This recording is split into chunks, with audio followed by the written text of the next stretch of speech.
ಹೇಳ್ಬಿಡ್ತಾರೆ ನೀವು ನೀವು ಮಾತಾಡಿ ಸರ್ ಹೇಳಿ ಸೊ ಏನಿಲ್ಲ ನಿನ್ನೆ ಹೇಳಿದ ಹಾಗೆ ಇವತ್ತು ಬೆಳಗ್ಗೆ 8 ಗಂಟೆಯಿಂದ ಮಹಾರಾಜ ಗ್ರೌಂಡ್ಸ್ನಲ್ಲಿ ಜಾನಕಿ ಅಮ್ಮ ಅವರ ದೇಹನ ಇಟ್ಟು ಎಲ್ಲ ಅಭಿಮಾನಿಗಳಿಗೂ ಕೂಡ ದರ್ಶನಕ್ಕೆ ಅವಕಾಶ ಮಾಡಿಕೊಟ್ಟಿದ್ವಿ. ಇಲ್ಲಿ 3:15 ತನಕ ಬಹುಶಃ ಇಲ್ಲೇ ಇಟ್ಟಿರ್ತೀವಿ. ಅದ್ರ ನಂತರ 3:15ಗೆ ಇಲ್ಲಿಂದ ಎಚ್ ಡಿ ಕೋಟೆ ತಾಲೂಕಿನ ಕಣಿಯನಹುಂಡಿ ಆ ಗ್ರಾಮದಲ್ಲಿ ಅಂತಿಮ ಸಂಸ್ಕಾರ ನಡೆಸಲಾಗುತ್ತೆ. 5 ಗಂಟೆಗೆ ಅಂತಿಮ ಸಂಸ್ಕಾರ ನಡೆಸಲಾಗುತ್ತೆ. ಅಲ್ಲೂ ಕೂಡ ಒಂದು ಸ್ವಲ್ಪ ಜನ ಯಾರು ಬರ್ತಾರೆ ಅವರೆಲ್ಲರಿಗೂ ಕೂಡ ದರ್ಶನಕ್ಕೆ ಅವಕಾಶ ಇರುತ್ತೆ. ಸರ್ಕಾರ ಹೇಳಿದೆ ಅವ್ರಿಗೆ ಎಲ್ಲ ಗೌರವದಿಂದ ಅವ್ರಿಗೆ ಅಂತಿಮ ಸಂಸ್ಕಾರ ನಡೆಸಬೇಕು ಅಂತ ಹೇಳಿ ಸರ್ಕಾರದ ಪ್ರತಿನಿಧಿಯಾಗಿ ನಾನು ಅಲ್ಲಿರ್ತಾನೆ. ಸೊ ಎಲ್ಲ ಸಿದ್ಧತೆಗಳನ್ನು ಕೂಡ ಮಾಡಿದ್ದೇವೆ. ಎಲ್ಲರಿಗೂ ಕೂಡ ದರ್ಶನಕ್ಕೆ ಸುಲಭವಾಗಿ ಅನುವು ಮಾಡಿಕೊಟ್ಟಿದ್ದೇವೆ. ಸೊ ಹಾಗಾಗಿ ಎಲ್ಲ ವ್ಯವಸ್ಥೆ ಚೆನ್ನಾಗಿ ಆಗಿದೆ. ಸ್ಮಾರಕ ನೀಡಬೇಕು ಅಂತ ಹೇಳಿ ಎಲ್ಲ ಬೇಡಿಕೆ ಕೊಟ್ಟಿದ್ದಾರೆ.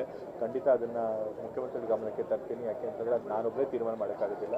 ಸರ್ಕಾರದ ಮಟ್ಟದಲ್ಲಿ ಮುಖ್ಯಮಂತ್ರಿಗಳು ತೀರ್ಮಾನ ಮಾಡಬೇಕು. ಖಂಡಿತ ಅವ್ರಿಗೆ ಗಮನಕ್ಕೆ ತರ್ತೀನಿ. ಮತ್ತು ನಾನು ಕೂಡ ಅವರಿಗೆ ಬೇಡಿಕೆ ಇಡ್ತೀನಿ. ಯಾಕೆಂತಂದರೆ ಜಾನಕಿ ಅಮ್ಮನವರು ಮೈಸೂರಿನ ಜೊತೆಗೆ ಬಹಳ ದೊಡ್ಡ ನಂಟಿತ್ತು. ಅವರ ಪತಿಯವರು ಕೂಡ ಮೈಸೂರಿನವರೇ.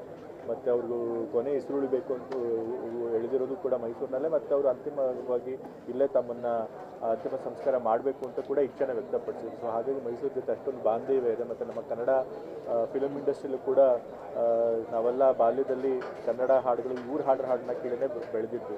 ಸೊ ಹಾಗಾಗಿ ಕರ್ನಾಟಕಕ್ಕೂ ಅವ್ರ ಕೊಡುಗೆ ಇದೆ. ಸೊ ಆ ಎಲ್ಲ ಕಾರಣದಿಂದ ಸ್ಮಾರಕ ಮಾಡಿದ್ರೆ ಒಳ್ಳೆಯದು, ಅವ್ರಿಗೆ ಸರಿಯಾದಂಥ ಗೌರವ ತೋರಿದಂಗೆ ಆಗುತ್ತೆ. ಮುಖ್ಯಮಂತ್ರಿಗಳು ನಾನು ಕೂಡ ಬೇಡ್ತೇನೆ. ಅದಿನ್ನೂ ಡಿಸೈಡ್ ಮಾಡಿಲ್ಲ. ಯಾಕೆಂತಂದರೆ ಆ ಜಾಗ ಬಂದು ಪ್ರೈವೇಟ್ ಅವ್ರದ್ದು. ಸೊ ಮತ್ತು ಫಿಲಮ್ನ ಕಲಾವಿದರ ಸಂಘದವರು ಅವರುಗಳು ಕೂಡ ನಾವೇ ಅದನ್ನು ಸ್ಮಾರಕ ಮಾಡ್ತೀವಿ ಅಂತ ಕೂಡ ಮುಂದೆ ಬಂದಿದ್ದಾರೆ. ಸೊ ಅದೆಲ್ಲ ಡಿಸೈಡ್ ಆಗಬೇಕು, ಮಾತುಕತೆ ಆಗಿ ಆಮೇಲೆ ತೀರ್ಮಾನ ಮಾಡ್ತಾರೆ.